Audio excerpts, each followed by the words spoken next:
Well, I went to see Pete the cat today, see how he was doing, take some pictures of some other cats. Pete had been moved from the cat room back into the intake area. When I found him there, the inside of his cage was completely shredded. The newspapers were turned into confetti.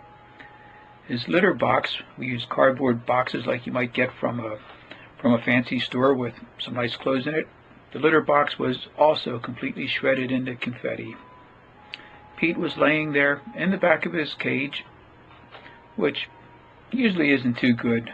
Nice cats come to the front of the cage when people are nearby. So I opened up his door and offered him a cat treat. Very carefully, not imposing. I didn't try to grab him or anything. I broke it, put it by his nose so he could smell it, and smelled my hand.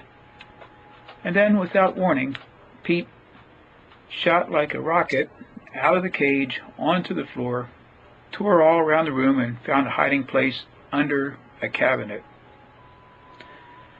I got some help, and as the person was trying to get Pete to go back in his cage, pick him up, the cat literally was climbing the walls. I know people say climbing the walls, and it's a figure of speech.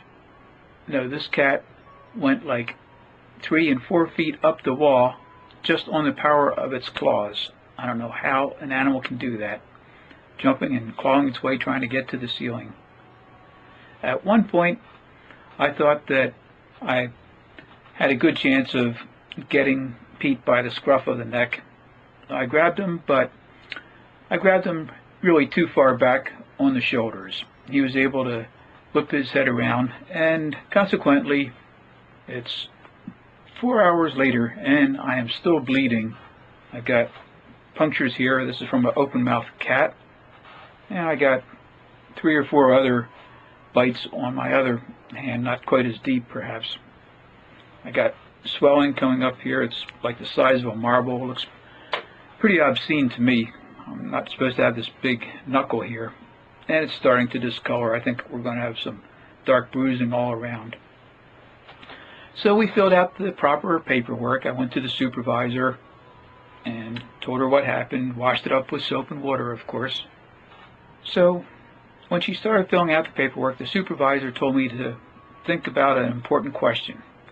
Would Pete be a good pet for somebody? Would Pete be an acceptable pet? So I thought it over, and I thought hard and long, because I knew what would happen if I said I didn't think Pete would be a good pet.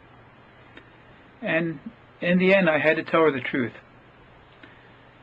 Of all the cats that come and go, I've never seen one so frightened, so dangerously frightened as Pete. And I told her I didn't think he would be a good, safe pet for any family.